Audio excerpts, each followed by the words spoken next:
우리가 지난 6개월 참 힘들고 어려운 시간들을 보내왔습니다. 그러나 그 어려운 가운데서도 하나님께서 우리의 삶을 지켜주시고 또 인도해 주시는 은혜를 경험했습니다.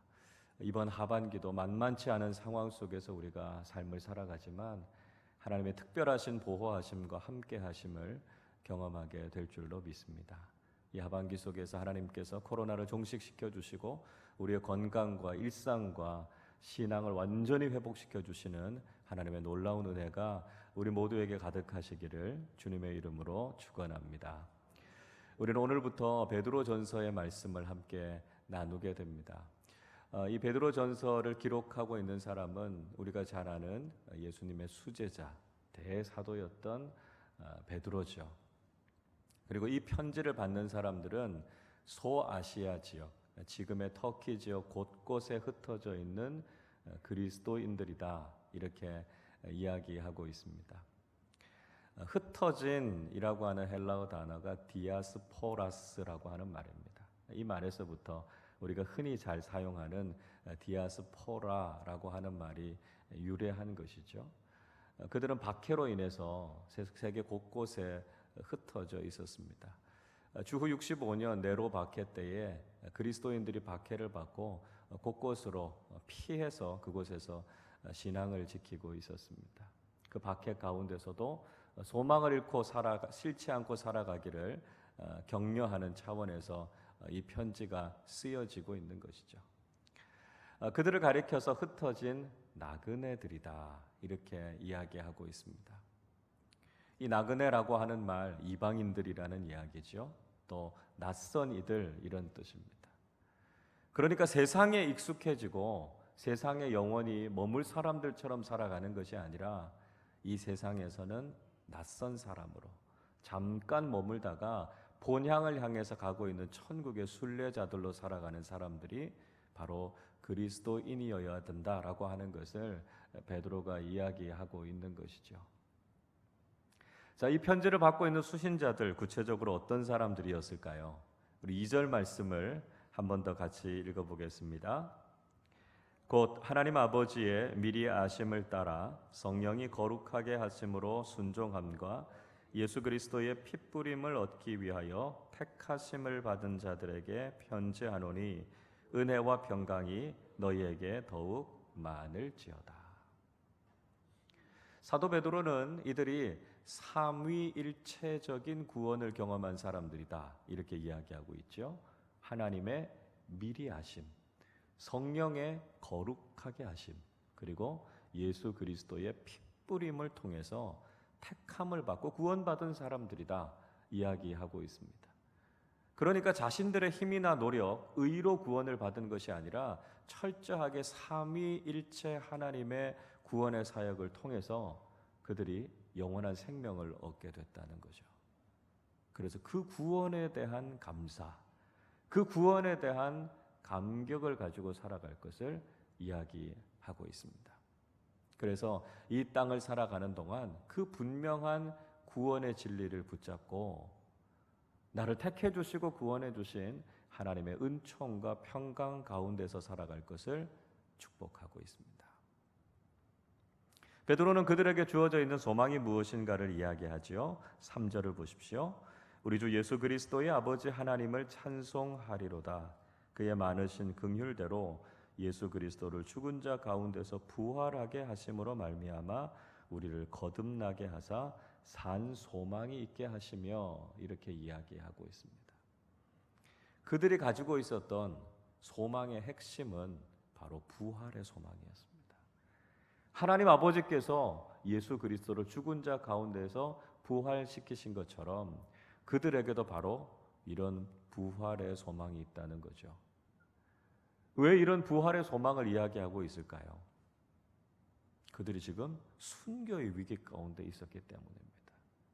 언제 목숨을 잃게 될지, 이 신앙 때문에 오늘 죽을지 내일 죽을지 그들은 알 수 없는 삶을 살고 있었습니다.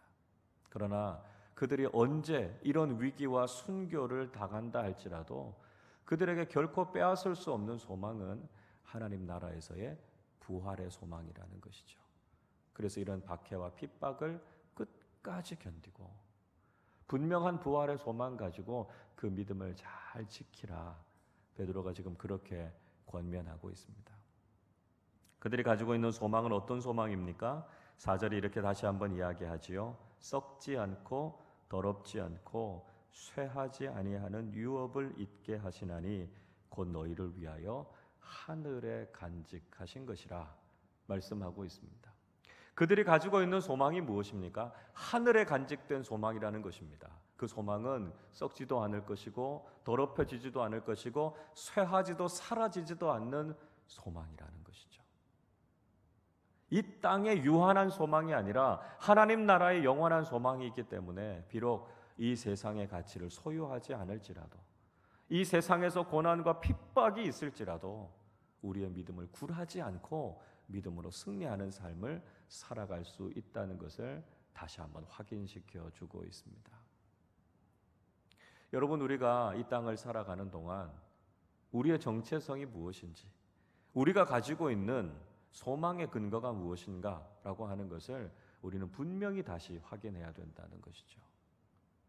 우리는 이 땅을 살아갈 때 영적인 나그네로, 천국의 순례자로 살아가고 있습니다. 이 세상에 영원히 머물 것도 아니고요, 잠깐 있다가 사라질 이 세상의 가치가 우리의 소망이 될 수 없다는 것입니다.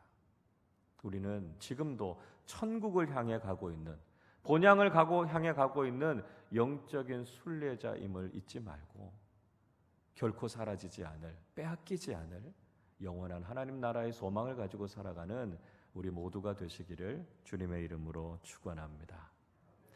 자, 우리는 부활의 산 소망을 가지고 있는 믿음 가지고 살아가고 있습니다. 산 소망이 있는 믿음, 도대체 어떤 특징이 있을까요? 사도 베드로는 오늘 본문의 말씀을 통해서 산 소망이 있는 믿음이 세 가지의 특징이 있다 이야기하고 있습니다. 먼저 산 소망이 있는 믿음은 우리를 보호해 준다는 것이죠. 5절 말씀 한 번 더 같이 읽어보겠습니다. 너희는 말세에 나타내기로 예비하신 구원을 얻기 위하여 믿음으로 말미암아 하나님의 능력으로 보호하심을 받았느니라.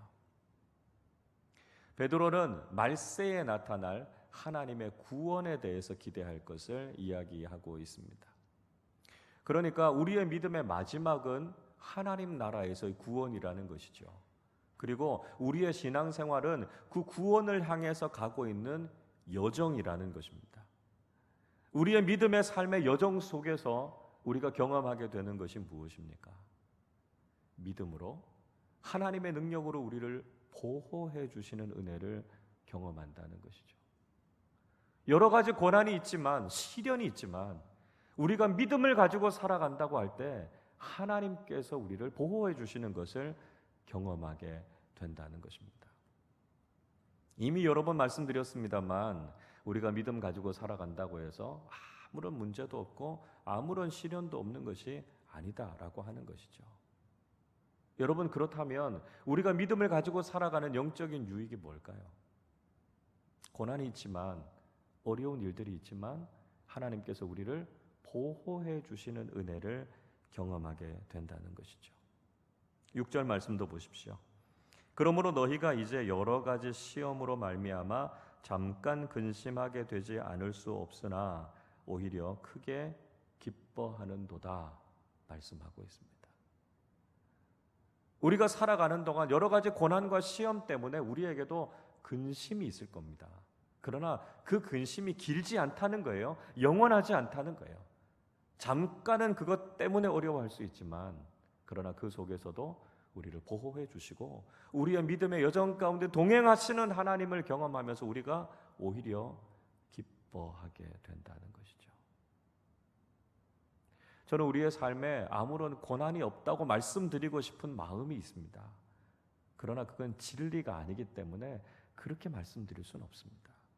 그러나 분명한 한 가지의 진리는 말씀드릴 수 있습니다.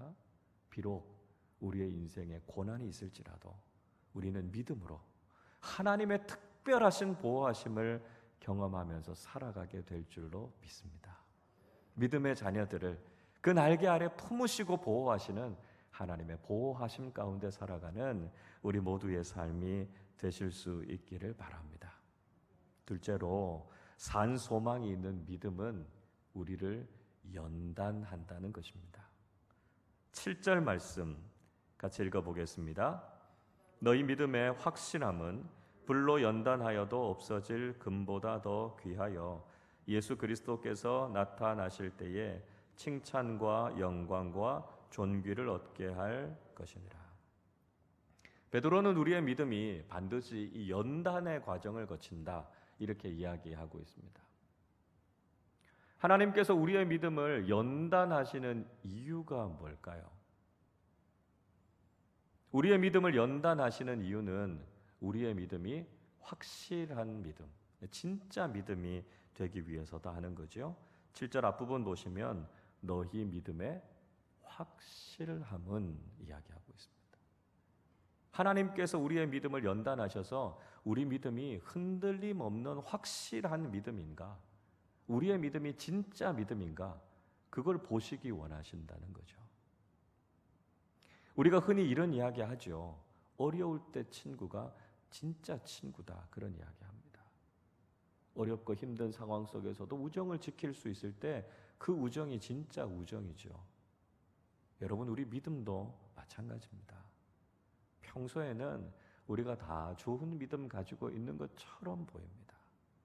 그러나 우리의 삶에 위기가 닥치고 어려움을 만나게 됐을 때 어떤 믿음이 진짜 믿음인지, 어떤 믿음이 껍데기뿐인 믿음인지가 여실히 다 드러나게 된다는 것이죠. 하나님께서는 우리의 믿음을 연단함을 통해서 우리의 믿음이 진짜 믿음, 흔들리지 않는 믿음이 되게 하기를 원하신다는 것이죠. 자, 그러면 하나님께서 우리의 믿음을 연단하시는 목적은 뭘까요? 하나님께서 짓궂으신 분이셔서 우리를 괴롭히시려고 우리를 연단하시고 힘들게 하시는 걸까요? 그게 아니라고 하는 건 분명히 알고 있죠. 오늘 말씀 속에서 이렇게 이야기하지요. 우리의 믿음을 금보다 더 귀하게 하시기 위함이다 말씀합니다. 그래서 예수 그리스도께서 다시 나타나실 때 칭찬과 영광과 존귀를 얻게 하시기 위해서 우리의 믿음을 연단하신다는 거죠. 한마디로 말씀드리면 하나님께서 우리의 믿음을 연단하신 이유는 상 주시기 위해서입니다. 왜 우리의 믿음을 테스트하십니까? 우리를 망하게 하거나 우리를 힘들게 하심이 아니라 그 믿음의 연단을 통해서 우리의 믿음을 칭찬하시고 상 주시기 위해서 우리의 믿음을 연단한다는 것이죠. 아마 지금도 믿음의 연단의 과정을 거치고 계신 교우들이 계실 겁니다. 믿음의 삶이 정말 이렇게 힘든 건가? 이런 생각이 드실 때도 있을 겁니다. 그러나 여러분, 하나님께서 우리를 연단하시는 이유는 우리의 믿음이 진짜 믿음, 흔들림 없는 믿음이 되게 하기 위해서고요. 하나님께서 결국 이 연단을 통해서 우리의 삶에 놀라운 하늘 상급으로 채워주실 줄로 믿습니다. 우리의 믿음이 하나님 앞에서 칭찬받고 인정받는 진짜 믿음, 참된 믿음이 되실 수 있기를 바랍니다. 세 번째로, 산 소망이 있는 믿음은 결국 우리 영혼을 구원한다는 것입니다. 8절과 9절 말씀 같이 읽어보겠습니다. 예수를 너희가 보지 못하였으나 사랑하는도다. 이제도 보지 못하나 믿고 말할 수 없는 영광스러운 즐거움으로 기뻐하니 믿음의 결국 곧 영혼의 구원을 받음이라. 베드로는 그들이 예수님을 보지 못했지만 주님을 사랑한다, 이렇게 이야기합니다. 흩어진 그리스도인들, 예수님을 만나지 못했습니다. 그러나 그들이 믿음으로 예수 그리스도를 영접하고 그 믿음을 지키는 참된 그리스도인으로 살고 있었습니다. 그 믿음이 얼마나 귀한 믿음입니까? 부활하신 예수님께서 도마에게도 말씀하지 않으셨습니까? 보지 않고 믿는 자가 복되다. 주님께서도 그렇게 말씀하셨습니다. 우리도 주님을 직접 만나지 못했습니다. 그러나 우리가 예수 그리스도를 믿고 우리가 지금도 주님을 사랑하는 믿음의 삶을 살고 있습니다. 그 믿음이 귀하다는 것이죠. 그 믿음을 주님께서 칭찬하신다 말씀하고 있습니다. 우리가 이런 믿음의 여정을 끝까지 걸어가게 됐을 때 우리가 결국 얻게 되는 것이 무엇입니까? 그게 바로 구원이다 말씀하고 있습니다.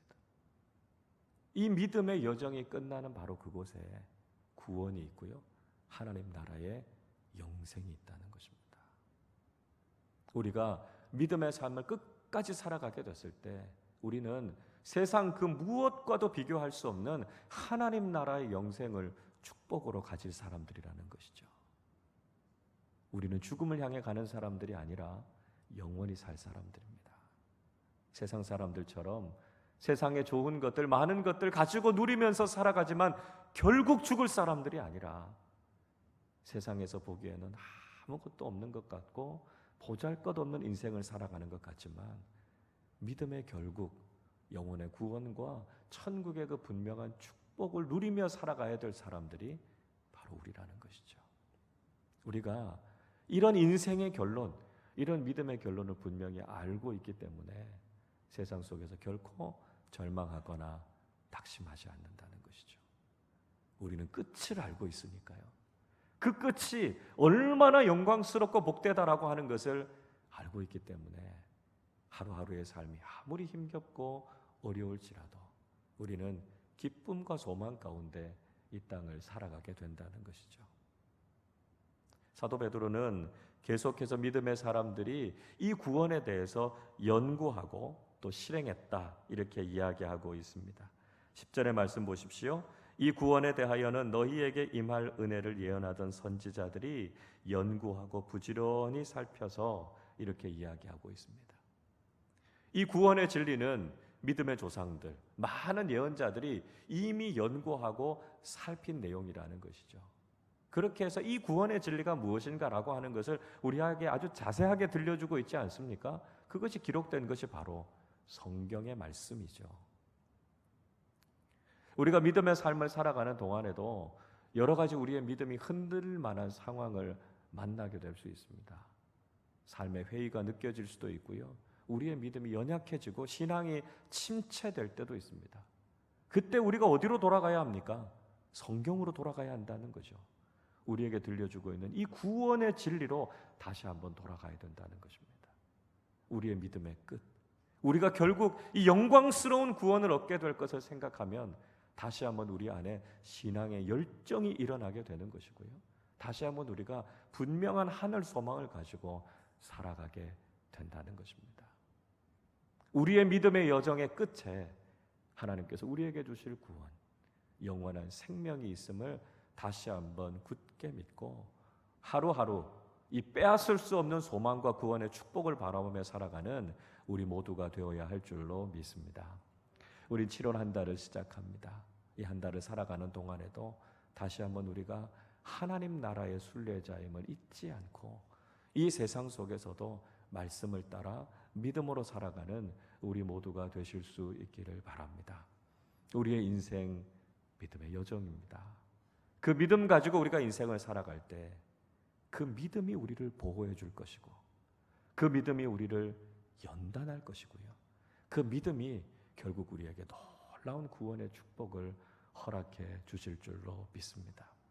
부활의 산 소망을 가지고 있는 믿음, 결코 흔들리지 않는 참된 믿음을 가지고 하루하루의 삶 속에서 승리하시고 주님께서 칭찬하시고 기뻐하실 만한 귀한 믿음의 사람들로 살아가는 우리 모두가 되시기를 주님의 이름으로 축원합니다.